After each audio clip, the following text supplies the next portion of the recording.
श्रीमद्भागवत महापुराण दशम स्कंद 61वां अध्याय। श्री कृष्ण जी के वंश का वर्णन।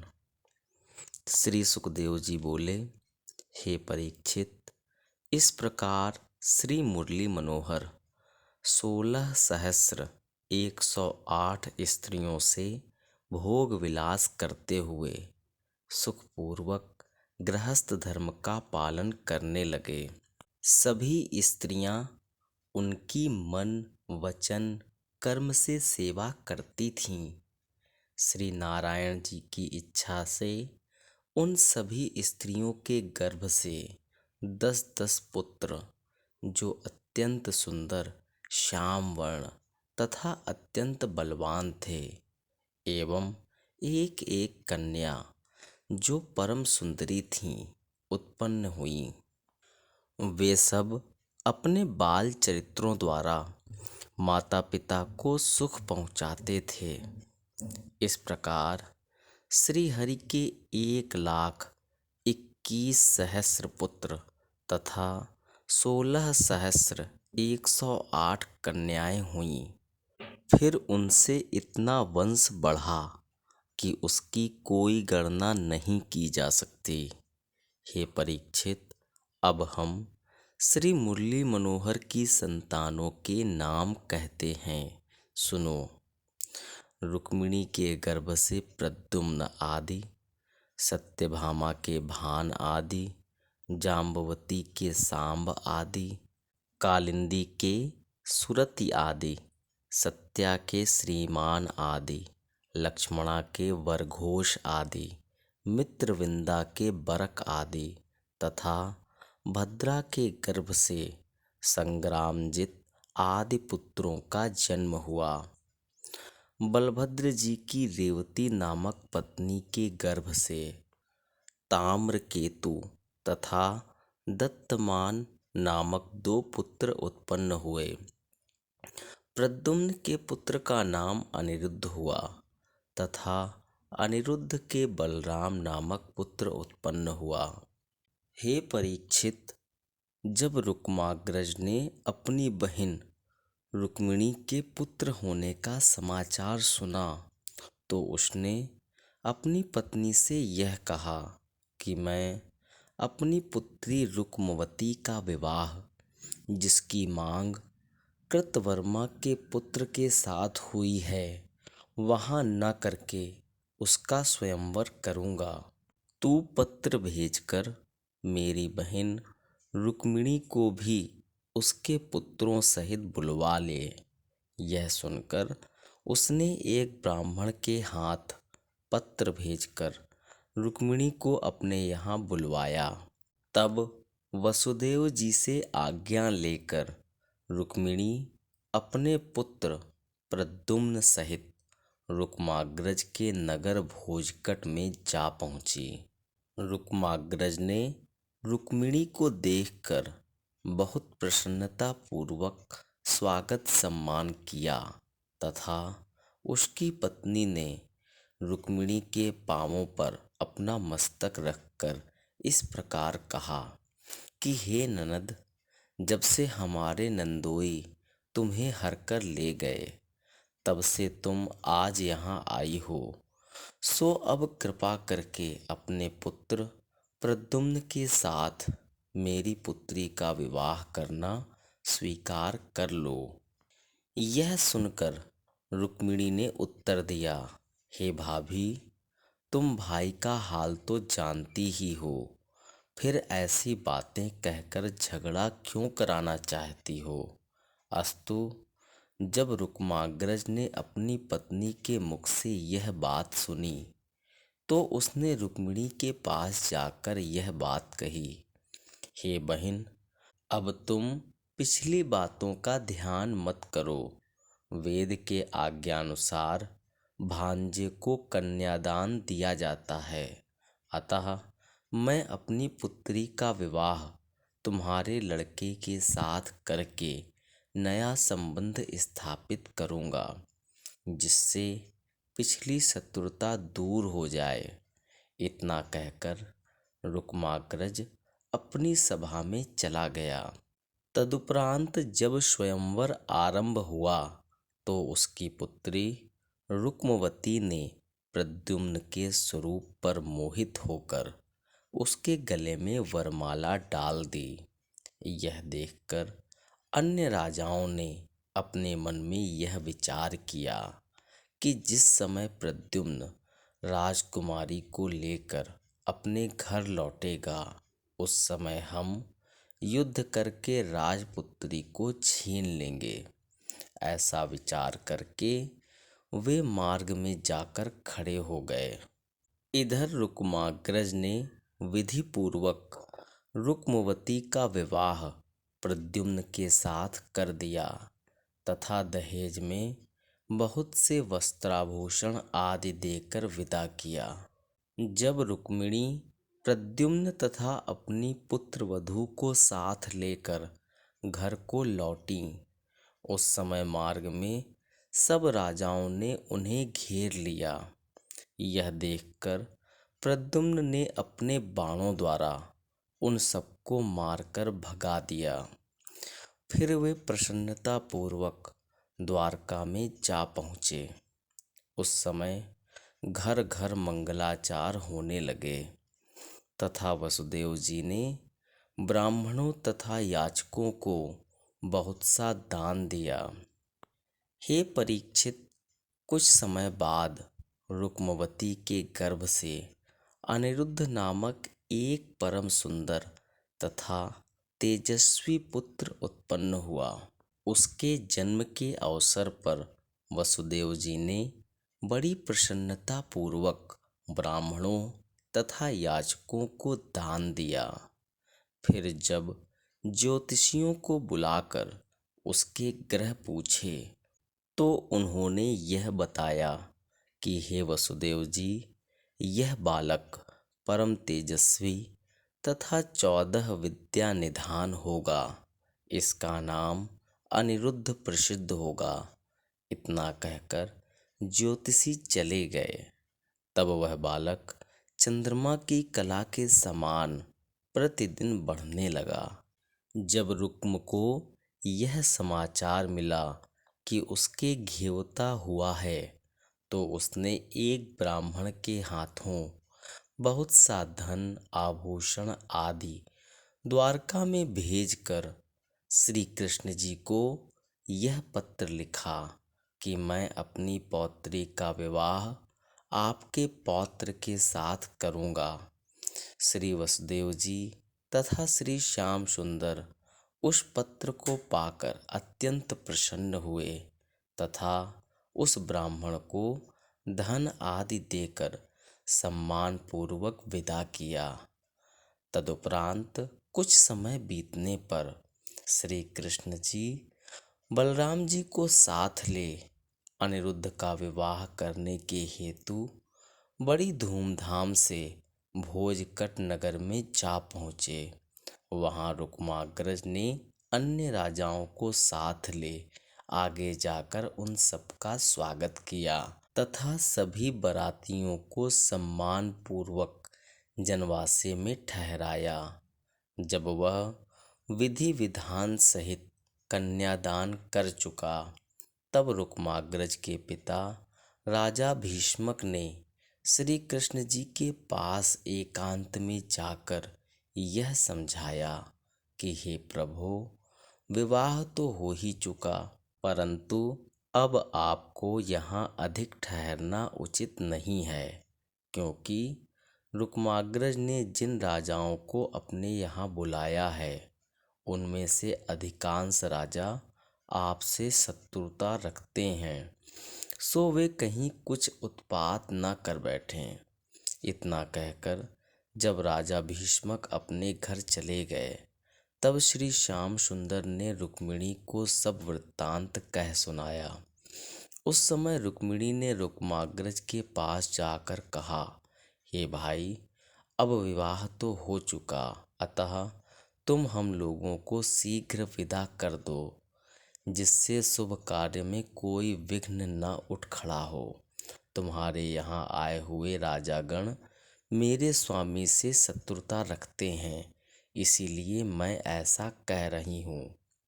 यह सुनकर रुक्माग्रज ने उत्तर दिया, हे बहन, तुम चिंता मत करो।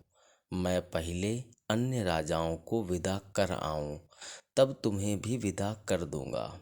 इतना कहकर जब वह सब राजाओं को विदा करने के लिए उनके डेरे पर गया, उस समय कलिंग देश के राजा तथा अन्य कई राजाओं ने उससे यह कहा, हे रुक्माग्रज, देखो तुमने श्याम बलराम को इतना दहेज दिया है, फिर भी उन्होंने अपने अभिमान के कारण उसे कुछ नहीं समझा है। अतः हमें एक तो इसी बात का सोच है, दूसरे हमारे मन से उस दिन की कसक भी नहीं जाती जब बलराम ने रुक्मिणी हरण के समय तुम्हारी दुर्दशा की थी। इसलिए तुम बलराम को हमारे स्थान पर बुला दो, तो हम चौपड़ खेलकर उनका सब धन जीत लें।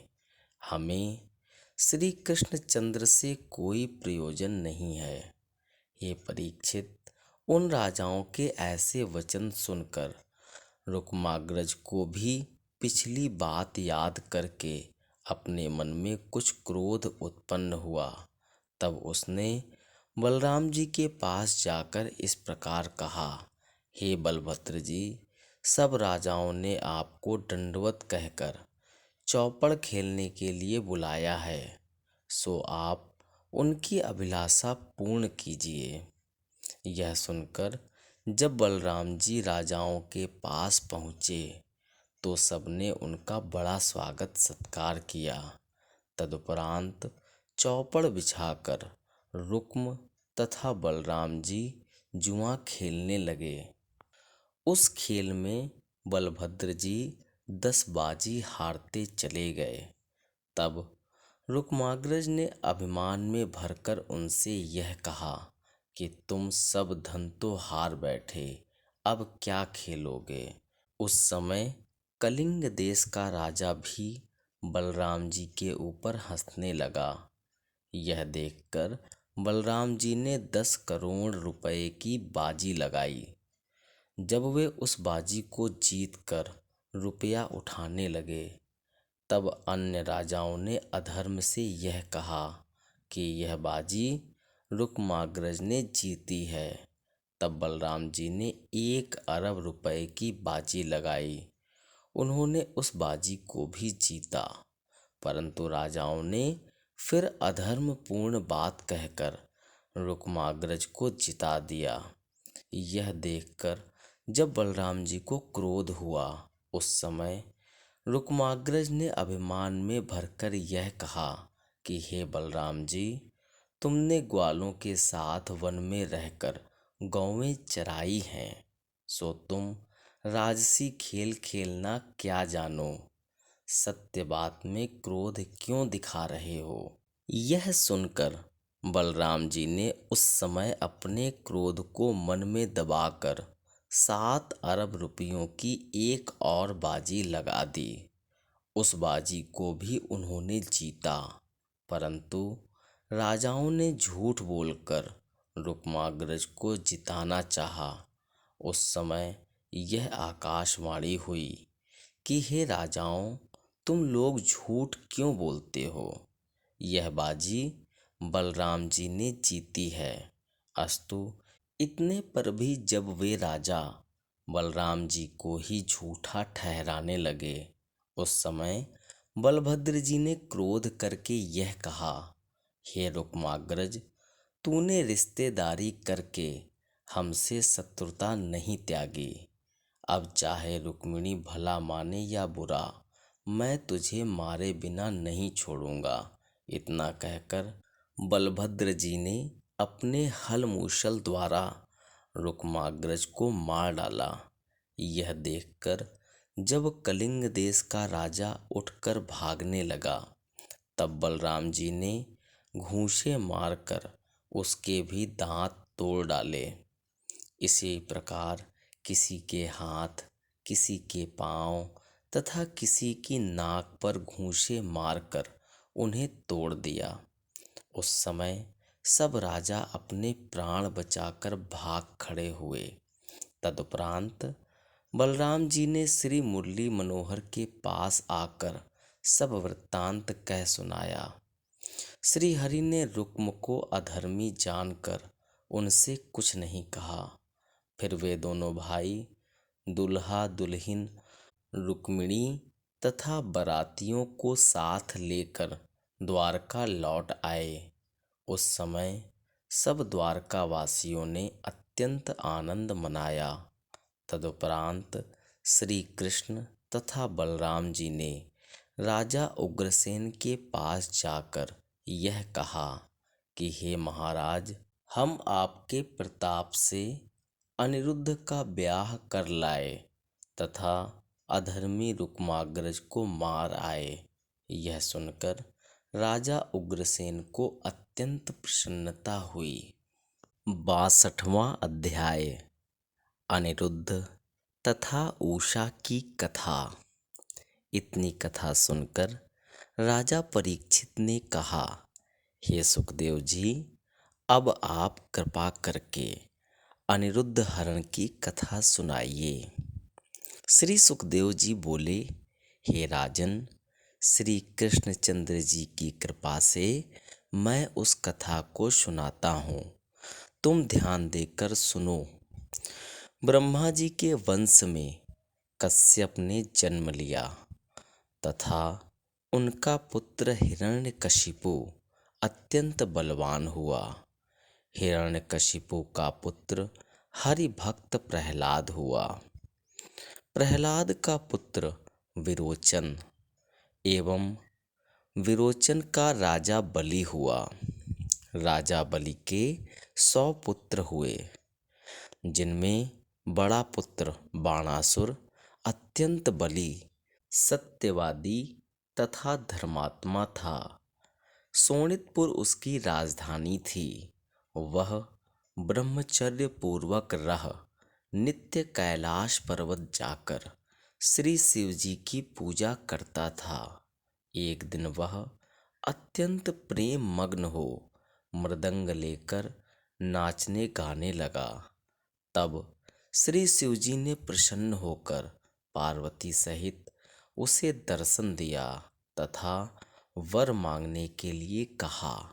उस समय बाणासुर ने उन्हें साष्टांग दंडवत करते हुए यह प्रार्थना की, हे प्रभु, आप मुझे पहले तो अमर कर दें, फिर 14 भुवनों का राज्य देकर ऐसा पराक्रमी बना दें कि मुझे युद्ध में कोई न जीत सके।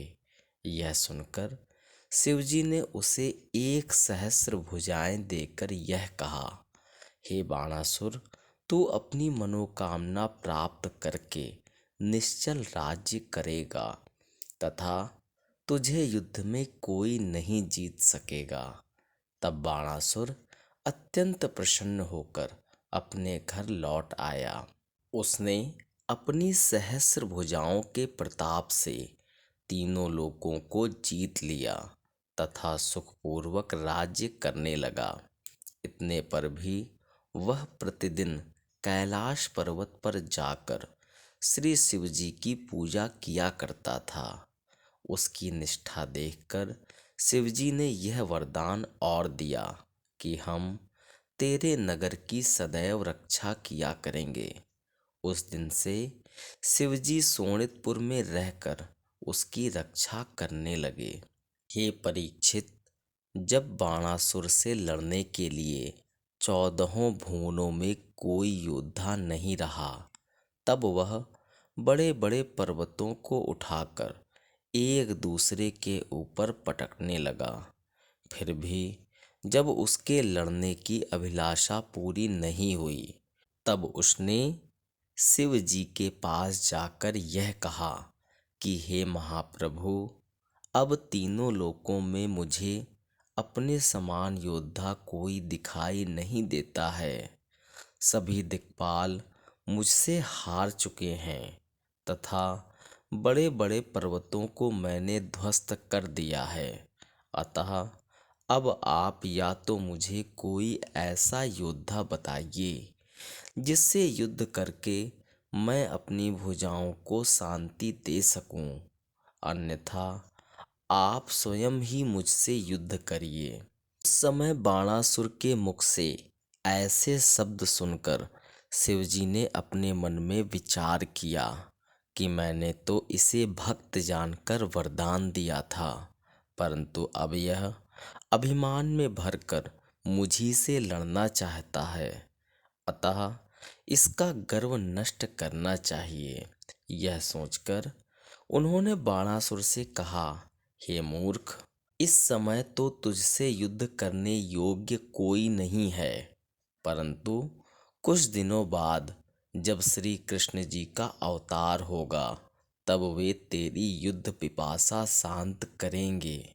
यह सुनकर बाणासुर ने प्रसन्न होकर कहा, हे महाप्रभु, मुझे उनके अवतार का पता किस प्रकार लगेगा। तब श्री शिव जी उसे एक ध्वजा देकर इस प्रकार बोले, हे बाणासुर, तू इस ध्वजा को अपने राजभवन पर बांध देना। जब यह ध्वजा अपने आप टूटकर गिर पड़े, उस समय तू यह समझ लेना कि मेरा शत्रु उत्पन्न हो गया है। यह सुनकर बाणासुर उस ध्वजा को लेकर अपने घर लौट आया तथा उसे राज मंदिर पर बांधकर उसके टूटकर गिरने की प्रतीक्षा करने लगा। कुछ दिनों बाद बाणासुर की बाणावती नामक स्त्री के गर्भ से उषा नामक एक कन्या ने जन्म लिया। उस समय बाणासुर ने अत्यंत प्रसन्न होकर ब्राह्मणों तथा याचकों को दान दिया एवं मंगलाचार करवाए। जब यह कन्या 7 वर्ष की हुई, तब बाणासुर ने उसे सहेलियों के साथ विद्याभ्यास करने के लिए कैलाश पर्वत पर शिव पार्वती के पास भेज दिया। वहां रहकर उषा शिवजी से विद्या पढ़ने लगी। कुछ ही दिनों में वह संपूर्ण शास्त्र एवं गान विद्या में अत्यंत प्रवीण हो गई। एक दिन उषा वीणा बजाती हुई पार्वती जी के साथ किसी रागनी को गा रही थी। उस समय शिवजी ने पार्वती जी से यह कहा कि हे प्रिय, मैंने जिस कामदेव को भस्म कर दिया था, अब उसने प्रद्युम्न नाम से श्री कृष्ण जी के यहाँ जन्म लिया है। इतना कहकर शिवजी पार्वती जी को साथ लेकर गंगा में जल विहार करने चले गए। जब लौटकर आए तो श्री पार्वती जी वीणा बजाकर संगीत द्वारा शिवजी को प्रसन्न करने लगी। उस समय भोलानाथ ने भी आनंदित होकर उन्हें अपने कंठ से लगा लिया।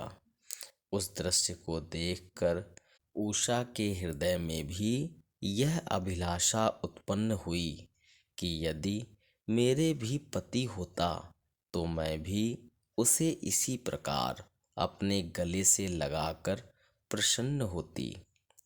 जब पार्वती जी को उसकी मनोभिलाषा का ज्ञान हुआ तो उन्होंने उषा को अपने पास बुलाकर इस प्रकार कहा, हे पुत्री, तुझे तेरा स्वामी स्वप्न में आकर मिलेगा, फिर तू उसे ढूंढवाकर उसके साथ भोग विलास करना। इतना कहकर पार्वती जी ने उषा को विदा कर दिया। तब वह अपनी सहेलियों सहित घर लौट आई। बाणासुर ने उसके रहने के लिए एक अलग रत्न जटित भवन बनवा दिया, जिसमें वह अपनी सखियों के साथ रहने लगी। जब उषा 12 वर्ष की हुई, तब एक दिन उसने 16 श्रृंगार करके अपने माता पिता के पास जाकर दंडवत किया। उस समय उसे विवाह योग्य देखकर बाणासुर ने उसके विवाह का निश्चय किया।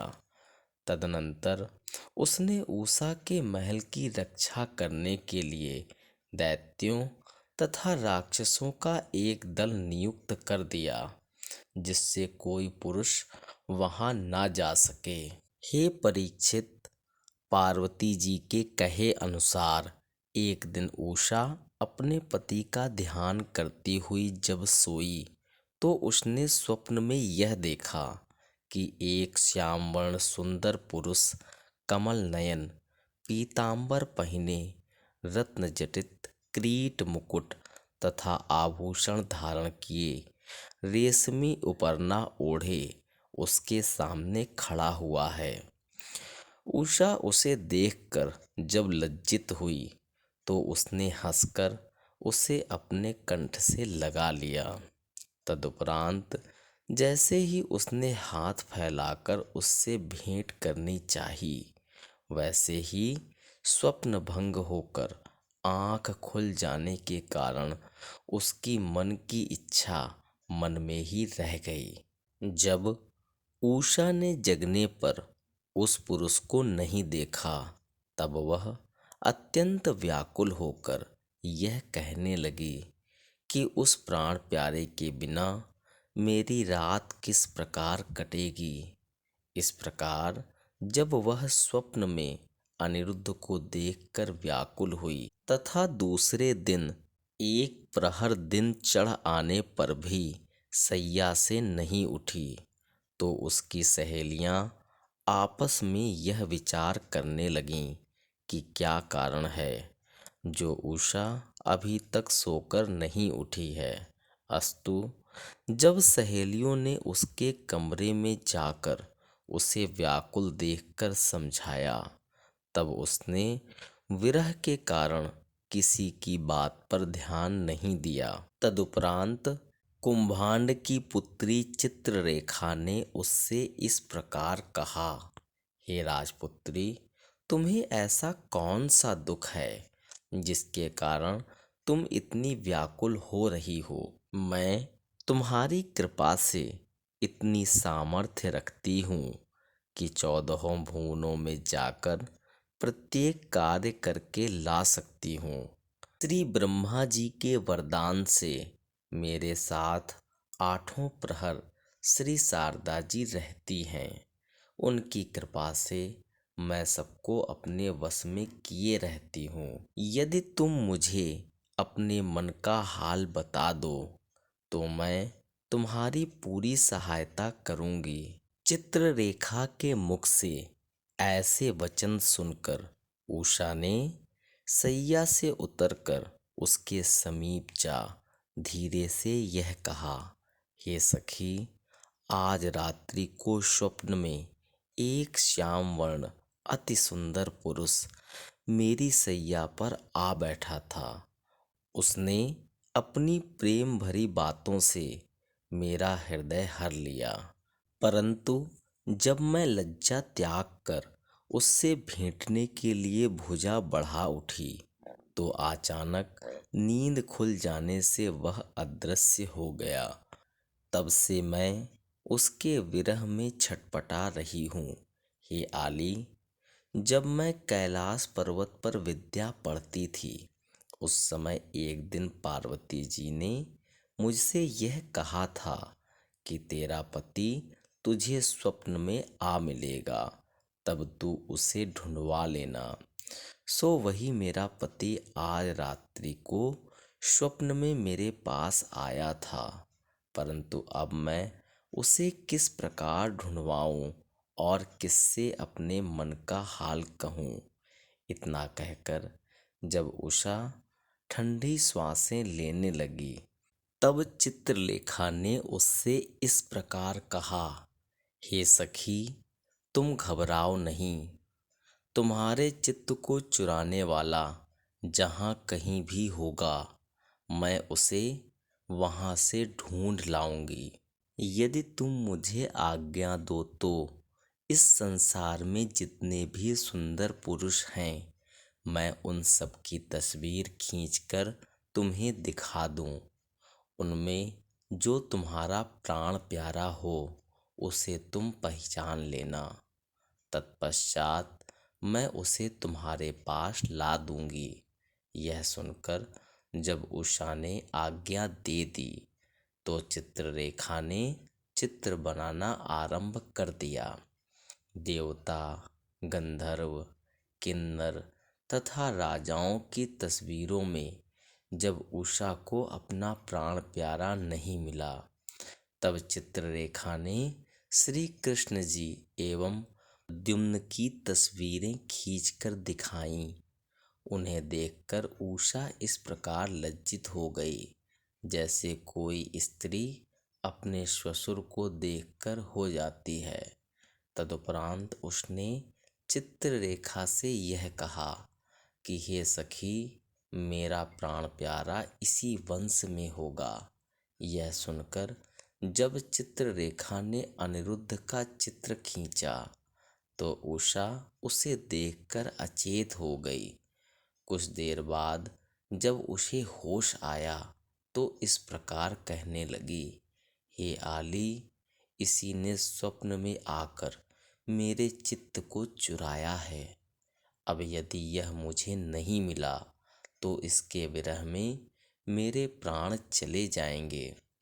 तब चित्ररेखा ने उत्तर दिया, हे उषा, यह श्री कृष्ण जी के पौत्र तथा प्रद्युम्न के पुत्र अनिरुद्ध का चित्र है।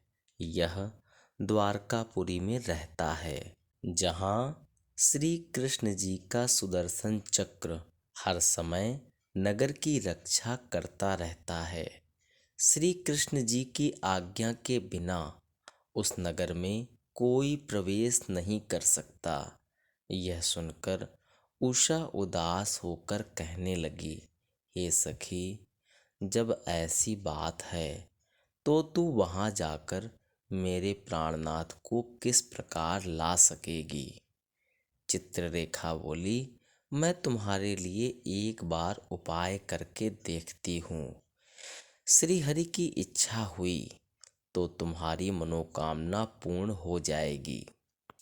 इतना कहकर चित्ररेखा चील का रूप बनाकर वहां से उड़ चली और द्वारकापुरी के पास जा पहुंची। वहां जब उसने यह देखा कि सुदर्शन चक्र पुरी की रक्षा कर रहा है तो एक स्थान पर खड़ी होकर अपने मन में यह विचार करने लगी कि अब मैं पुरी के भीतर किस प्रकार जाऊं। उसी समय श्री नारायण जी की इच्छा से वहां नारद जी आ पहुँचे। उन्होंने चित्ररेखा को खड़ी देखकर जब उसके आने का कारण पूछा तो उसने मुनि को दंडवत करके सब वृत्तांत कह सुनाया। उसे सुनकर नारद जी ने उसे एक मंत्र बताकर यह कहा कि तू वैष्णव का रूप धरकर पुरी के भीतर चली जा। ऐसा करने से तुझे सुदर्शन चक्र नहीं रोकेगा। तब चित्ररेखा वैष्णव का स्वरूप धरकर द्वारकापुरी में घुस गई। सुदर्शन चक्र ने भी उसे वैष्णव समझकर नहीं रोका। तदुपरांत चित्ररेखा अनिरुद्ध के महल में पहुंचकर उसे सैया सहित सोते हुए उठाकर उषा के पास ले आई। अनिरुद्ध को देखते ही उषा अत्यंत प्रसन्न हो गई तथा चित्ररेखा की प्रशंसा करती हुई इस प्रकार कहने लगी, हे सखी, आज तूने मुझे जीवन दान दिया है, सो मैं तेरा एहसान जीवन भर नहीं भूलूंगी। हे परीक्षित, जब अनिरुद्ध की आंख खुली और उसने अपने को पराए घर में सोते हुए पाया तो अत्यंत चकित होकर मन में यह विचार करने लगा कि मुझे अपने घर से उठाकर कौन ले आया है। जब उसने अपने सामने बैठी हुई परम सुंदरी उषा को आंखों की राह अपनी रूप माधुरी को पीते हुए देखा तो यह पूछने लगा, हे परम सुंदरी, तुम कौन हो तथा मुझे यहाँ किस प्रकार ले आई हो। यह सुनकर उषा लज्जा के कारण उसकी बात का कोई उत्तर न दे सकी। तब अनिरुद्ध ने उसे हाथ पकड़कर अपनी सैया पर बैठा लिया और प्रेम भरी बातें करके उसके संकोच को दूर कर दिया। जब दोनों को एक दूसरे का परिचय प्राप्त हुआ, तब उन्होंने गंधर्व विवाह करके अपनी इच्छा पूर्ण की। इस प्रकार दोनों वहीं रहकर अपनी इच्छा पूर्ण करने लगे। सखियों ने भी उस बात को छिपाए रखा। हे परीक्षित, एक दिन उषा और अनिरुद्ध बैठे चौपड़ खेल रहे थे। उसी समय उषा की माता उसे देखने के लिए वहां आईं। जब उसने अनिरुद्ध को उसके पास बैठे देखा, तो उसकी सुंदरता पर प्रसन्न हो चुपचाप वहां से लौट गईं। उषा और अनिरुद्ध को उसका कुछ पता न चला। इस प्रकार जब 4 महीने बीत गए, तो एक दिन उषा ने अपने मन में यह विचार किया कि मेरे निरंतर घर में रहने से लोग संदेह करने लगेंगे, इसलिए मुझे कुछ देर के लिए बाहर चलना चाहिए। ऐसा विचार करके जब वह महल से बाहर निकली, तो उसी समय अपने प्राण प्यारे का ध्यान आ जाने से उल्टे पांव फिर भीतर लौट गई। यह देखकर रक्षकों ने आपस में विचार किया कि हे भाई, क्या कारण है जो इतने दिनों बाद तो यह राजकन्या बाहर निकली और एक क्षण में ही फिर भीतर लौट गई। उस समय एक रक्षक ने यह कहा कि मैं कई दिनों से राजकुमारी के भवन को 8 प्रहर बंद रहते देखकर उसके भीतर किसी के साथ चौपड़ खेलने का शब्द सुना करता हूँ। अतः हमें राजा के पास चलकर यह समाचार कहना चाहिए। यह सुनकर दूसरे रक्षक ने उत्तर दिया, हे भाई, राजकन्या के संबंध में चुगली खाना अच्छी बात नहीं है। जो बात होगी वह तो एक न एक दिन अपने आप प्रकट हो ही जाएगी। इसलिए हमें किसी से कुछ न कहकर चुप रहना चाहिए। हे परीक्षित, जिस समय वे रक्षक आपस में इस प्रकार बातें कर रहे थे, उसी समय राजा बाणासुर अनेक सूरवीरों को अपने साथ लिए उसी स्थान पर आ पहुंचा। वहां जब उसकी दृष्टि महादेव जी की दी हुई ध्वजा पर गई और उसे अपने स्थान पर ना पाया, तो उसने सेवकों से पूछताछ की। तब सेवकों ने उसे यह बताया कि बहुत दिन हुए वह ध्वजा अपने आप टूटकर गिर पड़ी है। यह सुनकर राजा बाणासुर ने जाना कि अब मेरा शत्रु उत्पन्न हो गया है। उसी समय एक रक्षक ने हाथ जोड़कर उससे यह कहा कि हे पृथ्वीपति, बहुत दिनों से मैं राजकन्या के भवन में किसी अन्य पुरुष के हंसने बोलने का शब्द सुना करता हूँ, परंतु यह नहीं जानता कि वह कौन है और कहाँ से आया है। यह सुनकर बाणासुर अत्यंत क्रोध करके अस्त्र शस्त्र लिए हुए उषा के महल में जा पहुंचा। वहां उसने अनिरुद्ध को पलंग पर सोते हुए देखा, तो उसकी सुंदरता से प्रसन्न होकर अपने मन में यह विचार किया कि यह तरुण उषा से विवाह करने योग्य है। तब वह वहां से लौटकर बाहर आ गया और अपने साथियों से यह कहने लगा कि इस समय मेरा शत्रु सो रहा है। सोते हुए को मारना महापाप कहा गया है, इसलिए जब वह जग जाए तो तुम मुझे सूचना देना और उसे कहीं निकल कर मत जाने देना। यह आज्ञा देकर बाणासुर अपनी सभा में चला गया तथा उषा के महल के चारों ओर शूरवीरों की एक बड़ी सेना नियुक्त करवा दी। हे परीक्षित, जब अनिरुद्ध जगकर उषा के साथ चौपड़ खेलने लगा, तब रक्षकों ने बाणासुर को जाकर यह सूचना दी कि हे महाराज, अब आपका शत्रु जग गया है। यह सुनकर बाणासुर हाथ में तलवार तथा त्रिशूल लिए उषा के महल में जा पहुंचा तथा द्वार के बाहर से ही ललकारता हुआ इस प्रकार कहने लगा, अरे चोर, तू कौन है जो इस प्रकार राज मंदिर में घुस आया है? तू बाहर निकल कर आ, जिससे मैं तुझे दंड दूं।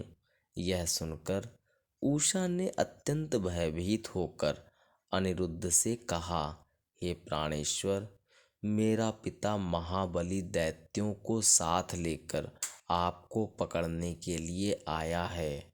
अब आपके प्राणों की रक्षा किस प्रकार होगी? तब अनिरुद्ध ने उत्तर दिया, हे प्रिय, तुम चिंतित मत हो, मैं क्षण भर में सबको मारे डालता हूँ। इतना कहकर जैसे ही अनिरुद्ध ने कुछ मंत्र पढ़ा, वैसे ही 108 हाथ की एक पत्थर की शिला वहां आ पहुंची। तब उस शिला को हाथ में लेकर अनिरुद्ध बाहर निकल आया और बाणासुर को ललकारने लगा।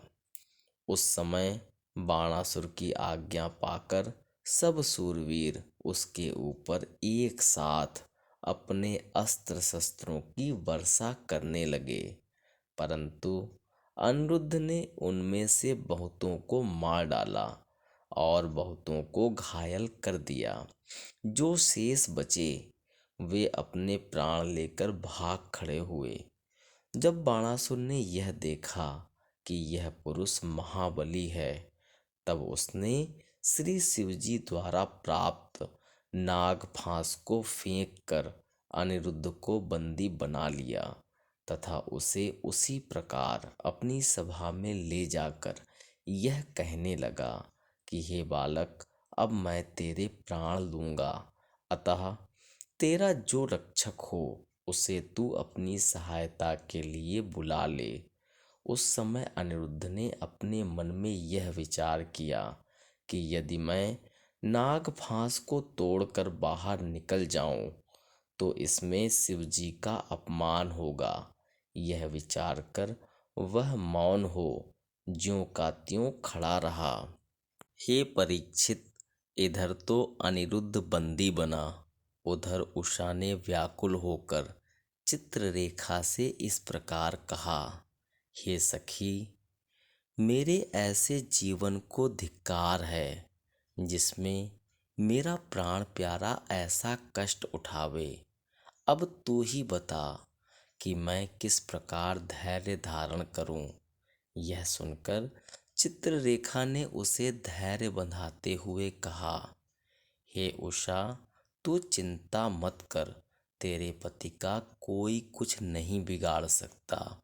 अभी कुछ ही समय में श्री कृष्ण जी तथा बलराम जी अपनी सेना लेकर यहाँ आवेंगे तथा अनिरुद्ध को छुड़ाकर तुझे साथ लेकर द्वारका लौटेंगे। परंतु यह सुनकर भी जब उषा को धैर्य नहीं हुआ, तब वह लज्जा त्याग कर बाणासुर की सभा में जा पहुंची और वहां अनिरुद्ध के पास बैठ गई। यह देखकर बाणासुर ने अपने पुत्र स्कंद को बुलाकर यह आज्ञा दी कि तुम अपनी बहन को यहाँ से ले जाकर घर में बैठा दो, इसे बाहर मत निकलने देना। स्कंद ने उषा के समीप जाकर अत्यंत क्रोध से यह कहा कि हे उषा, तूने लोक लज्जा त्याग कर संसार में अपने माता पिता का नाम डुबाया है। मैं तेरा वध अभी कर देता, परंतु पाप लगने के कारण डर जाता हूँ। यह सुनकर उषा बोली, हे भाई, तुम कुछ भी क्यों ना कहो, मैंने तो पार्वती जी के वरदान से यह अपना पति पाया है। अब इसे छोड़कर किसी अन्य से विवाह करूं तो संसार में मुझी को कलंक लगेगा। उषा के मुख से यह शब्द सुनकर स्कंद उसे जबरदस्ती पकड़कर महल के भीतर ले गया तथा वहां उसके ऊपर भारी पहरा बैठा दिया। तदुपरांत अनिरुद्ध को हथकड़ी बेड़ी लगाकर दूसरे मकान में कैद कर दिया। हे परीक्षित, इस प्रकार इधर तो अनिरुद्ध उषा की याद में व्याकुल थे, उधर उषा अनिरुद्ध के विरह में दिन रात रोया करती थी। अस्तु कई दिन पश्चात जब अनिरुद्ध ने चित्ररेखा का कथन याद करके नारद जी का ध्यान किया तो नारद जी ने उसी समय उसके पास पहुंचकर धैर्य बंधाते हुए कहा, हे पुत्र, तुम कुछ चिंता मत करो। श्री कृष्णचंद्र जी, बलराम जी तथा अन्य यदुवंशियों को साथ ले यहाँ आकर तुम्हें छुड़ा ले जाएंगे। अनिरुद्ध को इस प्रकार धैर्य बंधाने के उपरांत नारद जी ने बाणासुर के पास जाकर कहा, हे राजन, जिस अनिरुद्ध को तुमने अपने यहाँ बंदी बनाकर रख छोड़ा है वह प्रद्युम्न का पुत्र तथा श्री श्याम सुंदर का पौत्र है। तुम यदुवंशियों के प्रताप से भली भांति परिचित हो, अतः मैं तुमसे यह कहने आया हूँ कि तुम जो उचित समझो वह करो। यह सुनकर बाणासुर ने अत्यंत अभिमान में भरकर उन्हें इस प्रकार उत्तर दिया, हे मुनिश्रेष्ठ, मैं सबको जानता हूँ तथा आपके आशीर्वाद से उन्हें भी देख लूँगा। तब नारद जी मौन होकर वहाँ से चले आए। 63वां अध्याय। श्री कृष्ण जी तथा बाणासुर के युद्ध का वृत्तांत। श्री सुखदेव जी ने कहा, हे परीक्षित, जब अनिरुद्ध को गए 4 महीने से अधिक हो गया तब एक दिन प्रद्युम्न आदि यदुवंशी उदास हो श्री श्याम जी तथा बलराम जी के समीप बैठकर अनिरुद्ध की चर्चा करने लगे। यद्यपि श्री कृष्णचंद्र जी सब हाल जानते थे, फिर भी उन्होंने किसी को कुछ नहीं बताया। उसी समय श्री हरि की इच्छा से वहां नारद जी आ पहुँचे। उन्हें देखकर श्री कृष्ण जी ने दंडवत करते हुए इस प्रकार कहा, हे नारद जी, आप तीनों लोकों में भ्रमण करते हैं, अतः यदि आपको अनिरुद्ध का कुछ हाल मालूम हो तो हमें बताने की कृपा करें। यह सुनकर नारद जी बोले, हे प्रभो, आप उसकी चिंता ना करें। अनिरुद्ध शोणितपुर में भले चंगे हैं।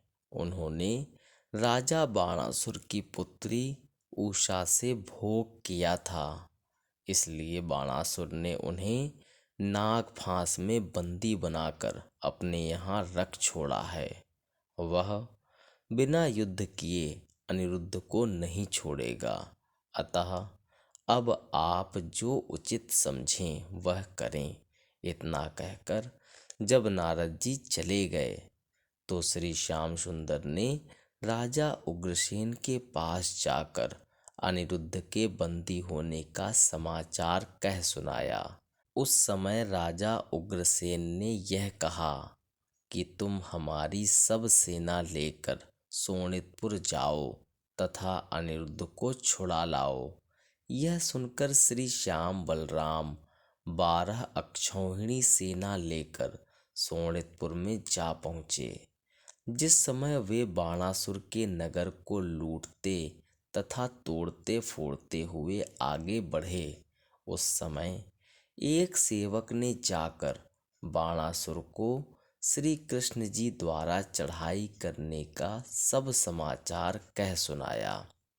उसे सुनकर बाणासुर ने अपने मंत्रियों तथा सेनापतियों को यह आज्ञा दी कि तुम सेना लेकर उनसे युद्ध करने चलो, मैं भी अभी आता हूँ।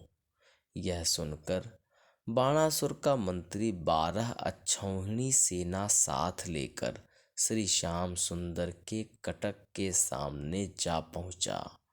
तदुपरांत बाणासुर भी शिवजी का ध्यान करके अपनी सेना से जा मिला। जब शिवजी ने यह देखा कि मेरे भक्त पर संकट आया हुआ है, तब वे भी भांग बूटी छान, धतूरा खा, मुंडमाला पहन, खप्पर ले, त्रिपुंड तथा भस्म लगा, अपने भूत प्रेतों की सेना लिए बाणासुर की सहायता के निमित्त युद्ध स्थल में आ पहुँचे। उस समय बाणासुर ने श्री कृष्ण जी को पुकार कर यह कहा कि हम तुमसे धर्म युद्ध करना चाहते हैं, अतः एक सूर अपने अपने जोड़ से युद्ध करे। जब यह बात श्री हरि ने स्वीकार कर ली तो एक एक योद्धा आपस में जोड़ बनाकर युद्ध करने लगे। उस समय श्री कृष्ण जी का शिव जी से, सात्यकी का बाणासुर से, प्रद्युम्न का स्वामी कार्तिकेय से, बलराम जी का कुंभांड नामक मंत्री से, श्री कृष्ण जी के पुत्र चारुदेशण का बाणासुर के पुत्र स्कंद से तथा सांब का बाणासुर के दूसरे मंत्री कुंभकर्ण से युद्ध होने लगा। इसी प्रकार सब योद्धा आपस में भिड़ गए। हे परीक्षित, जब मारू बाजा बजा और युद्ध आरंभ हुआ, उस समय सब देवता अपने अपने विमानों पर बैठकर उस युद्ध को देखने के लिए आकाश मंडल में आ पहुँचे। जब युद्ध स्थल में शिवजी ने श्री कृष्ण जी के ऊपर ब्रह्मास्त्र का प्रयोग किया, उस समय श्री कृष्ण जी ने उसे अपने बाण से काट गिराया। तदुपरांत शिवजी ने अपने बाण से आंधी उत्पन्न की तो श्री श्याम सुंदर ने उसे अपनी महिमा से नष्ट कर दिया। फिर जब महादेव जी ने अग्नि बाण चलाया तो श्री कृष्ण जी ने वारी बाण चलाकर उस अग्नि को बुझा दिया तथा एक ऐसा बाण चलाया जिससे शिवजी की सेना के सभी भूत प्रेतों के दाढ़ी मूछ आदि के बाल चलने लगे। यह देखकर शिवजी ने अपने बाण द्वारा पानी बरसाकर उनकी जलन को शांत किया। तदुपरांत शिवजी ने श्री श्याम सुंदर के ऊपर प्रयोग करने के लिए अपने तरकस से नारायणी अस्त्र निकाला, परंतु फिर कुछ सोच समझकर उसे तरकस में ही रख दिया। यह देखकर श्री मुरली मनोहर ने आलस्य बाण छोड़कर शत्रु सेना को काटना आरंभ कर दिया। तब शिवजी ने क्रुद्ध होकर उन पर 3 बाण चलाए, परंतु श्री श्याम सुंदर ने उन तीनों बाणों को काटकर एक ऐसा बाण चलाया जिसके लगने से शिवजी गिर पड़े और जमुहाइयाँ लेने लगे। हे राजन, इधर स्वामी कार्तिकेय तथा प्रद्युम्न के युद्ध का यह हाल था कि प्रद्युम्न ने स्वामी कार्तिकेय के वाहन मयूर पर 3 बाण ऐसे छोड़े जिससे वह पृथ्वी को छोड़कर आकाश में उड़ गया। यह देखकर जब स्वामी कार्तिकेय यदुवंशियों पर आकाश से बाण वर्षा करने लगे, तब प्रद्युम्न ने श्री कृष्ण जी की आज्ञा से अपने बाणों द्वारा मयूर सहित स्वामी कार्तिकेय को पृथ्वी पर डालकर मूर्छित कर दिया। उधर बलराम जी तथा सांब ने बाणासुर के दोनों मंत्रियों को मार डाला। यह दशा देखकर बाणासुर सात्यकी से लड़ना छोड़कर श्री कृष्ण जी के सामने जा पहुंचा तथा अपने 1 सहस्र हाथों में 500 धनुष लेकर उनके ऊपर बाण वर्षा करने लगा। यह देखकर श्री मुरली मनोहर ने एक बाण ऐसा मारा कि बाणासुर के 500 धनुष कटकर पृथ्वी पर गिर पड़े तथा उसका सारथी घोड़ों सहित अपने प्राणों से हाथ धो बैठा। यह दशा देखकर जब बाणासुर युद्ध भूमि छोड़कर घर की ओर पैदल भागा तथा श्री कृष्ण जी अपना पांचजन्य शंख बजाते हुए उसका पीछा करने लगे, उस समय बाणासुर की माता कोटरा अपने पुत्र पर विपत्ति देखकर नंगी भागती हुई श्री कृष्ण जी के सामने आ पहुंची। हे परीक्षित, शास्त्रों के आज्ञानुसार पर स्त्री को नंगी देखना महापाप है। यदि किसी पराई स्त्री को नंगी देख लिया जाए तो 3 बार कड़ुए तेल से आंख धोने पर ही उसका दोष छूटता है। अस्तु, श्री कृष्ण जी ने कोटरा को नंगी देखना उचित न जानकर अपना मस्तक झुकाकर आंखें बंद कर लीं। तब तक बाणासुर एक अक्षौहिणी सेना साथ लेकर पुनः युद्ध भूमि में आ पहुंचा। तब कोटरा तो घर को लौट गई और बाणासुर श्री बांके बिहारी से युद्ध करने लगा। जब श्री कृष्ण जी ने एक क्षण में उसकी वह सब सेना भी काट डाली तो वह भयभीत होकर शिव जी की शरण में गया। अपने भक्त को दुखी देखकर शंकर जी ने श्याम वर्ण, 3 सिर, 3 पैर, 3 नेत्र, 6 आँख तथा 6 हाथ वाले अत्यंत कराल विषम ज्वर को श्री मुरली मनोहर की सेना में भेजा। उसे देखकर जब सभी यदुवंशी व्याकुल होकर श्री कृष्ण जी की शरण में गए तब श्री त्रिलोकीनाथ ने शीत ज्वर को उससे युद्ध करने को भेज दिया। जब विषम ज्वर उस ज्वर के वार को न सह सका तो अत्यंत भयभीत होकर श्री शिव जी के चरणों में जा गिरा तथा उनसे यह कहने लगा कि हे कैलाशपते, इस शीत ज्वर के मारे मेरे प्राण निकले जा रहे हैं, सो आप मेरी रक्षा करने की कृपा करें। यह सुनकर शिव जी ने उसे उत्तर दिया कि तुम श्री बांके बिहारी की शरण में जाओ, वे ही तुम्हें अभयदान दे सकेंगे। तब विषम ज्वर श्री कृष्णचंद्र जी की शरण में पहुंचकर इस प्रकार बोला, हे प्रभु, इस समय आपके शीत ज्वर के कारण मेरे प्राण कंठ में हैं, सो आप मुझे शरणागत जानकर मेरी रक्षा कीजिए। उसकी प्रार्थना सुनकर श्री हरि ने उसका अपराध क्षमा करते हुए यह कहा कि आज से तू किसी भी हरि भक्त को दुख मत देना। यह सुनकर विषम ज्वर श्री श्याम सुंदर के चरणों में मस्तक नवाकर शिव जी के पास लौट आया।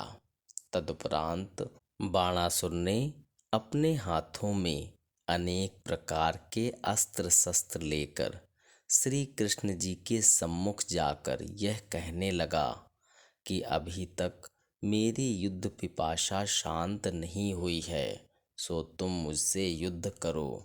उसके ऐसे अभिमानपूर्ण वचन सुनकर श्रीहरि ने सुदर्शन चक्र को यह आज्ञा दी कि तुम बाणासुर की 4 भुजाएं छोड़कर शेष भुजाएं काट डालो। अस्तु, जब सुदर्शन चक्र ने उसकी 4 भुजाओं को छोड़कर शेष सब भुजाएं काट डालीं, तब वह अत्यंत लज्जित हो शिवजी की शरण में जाकर यह कहने लगा, हे प्रभु, मुझे अपने अभिमान का फल मिल गया, अतः अब आप मेरे प्राण बचाने की कृपा करें। यह सुनकर श्री शिवजी उसे साथ ले वेद स्तुति करते हुए श्री कृष्ण जी के पास पहुँचे तथा बाणासुर को उनके चरणों में डालकर इस प्रकार कहने लगे, हे दीनबंधो, आप सभी जड़ चैतन्य जीवों के स्वामी तथा सृष्टि की उत्पत्ति, स्थिति एवं विनाश के कारण हैं। आप अधर्मियों को मारने तथा हरि भक्तों की रक्षा करने के लिए सगुण रूप धारण करते हैं। मैं आपके विराट स्वरूप की वंदना करता हूँ। हे कृपानाथ, बाणासुर ने अपने अज्ञान के कारण आपसे शत्रुता की, सो उसका दंड वह प्राप्त कर चुका। अब वह मुझे साथ लेकर आपकी शरण में आया है, अतः आप इसका अपराध क्षमा कर दीजिए तथा इसे अपने भक्त प्रहलाद के वंश में उत्पन्न जानकर अभय दान दीजिए। हे परीक्षित, जब शिवजी ने इस प्रकार स्तुति की तो श्री मुरली मनोहर बोले, हे शिवजी, आप में और मुझ में भेद समझने वाला जीव नरक में पड़ता है तथा आपका स्मरण करने वाला मनुष्य अंत समय में मुझे प्राप्त करता है। मैंने बाणासुर को आपका भक्त जानकर क्षमा किया। इसका अहंकार नष्ट करने के लिए ही मैंने इसकी सब भुजाएं काटकर केवल 4 भुजाएं रहने दी हैं।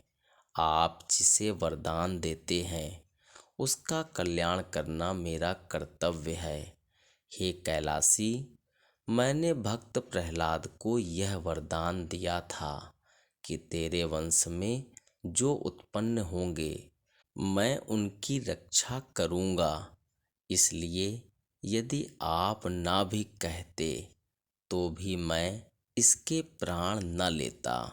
अब मैं बाणासुर के सब अपराध क्षमा करके इसे चतुर्भुजी रूप में आपका पार्षद बनाता हूँ। हे परीक्षित, श्री श्याम सुंदर के ऐसे वचन सुनकर बाणासुर उनके चरणों पर गिर पड़ा। तदुपरांत हाथ जोड़कर अत्यंत अधीनता से इस प्रकार कहने लगा, हे प्रभु, जिस प्रकार आपने कृपा करके मुझे अपना दर्शन दिया, उसी प्रकार अब अपने चरणों से मेरा घर पवित्र कीजिए तथा उषा के साथ अनिरुद्ध का विवाह करके उन्हें अपने साथ ले जाइए। यह सुनकर जब श्री कृष्ण जी प्रसन्न होकर बलराम जी आदि सब यदुवंशियों सहित उसके घर गए तो उसने सबका पूजन आतिथ्य करने के उपरांत बड़ी धूमधाम से शास्त्रानुसार अपनी पुत्री उषा का अनिरुद्ध के साथ विवाह कर दिया तथा दहेज में स्वर्ण आभूषण, रत्न, वस्त्र, गौ, रथ, हाथी, दास दासी आदि बहुत सा सामान दिया। तदुपरांत श्री मुरली मनोहर ने बाणासुर को धैर्य देकर उसे अपनी ओर से राज सिंहासन पर बैठा दिया तथा दूल्हा दुल्हन को साथ लेकर प्रसन्नतापूर्वक द्वारकापुरी में लौट आए। उन्हें देखकर सभी द्वारकावासियों ने बड़ा आनंद मनाया तथा घर घर मंगलाचार हुए। इतनी कथा सुनाकर श्री सुखदेव जी ने कहा, हे परीक्षित, जो मनुष्य प्रतिदिन प्रातःकाल इस कथा को प्रेम पूर्वक पढ़ता सुनता है, वह युद्ध में शत्रु से कभी नहीं हारता।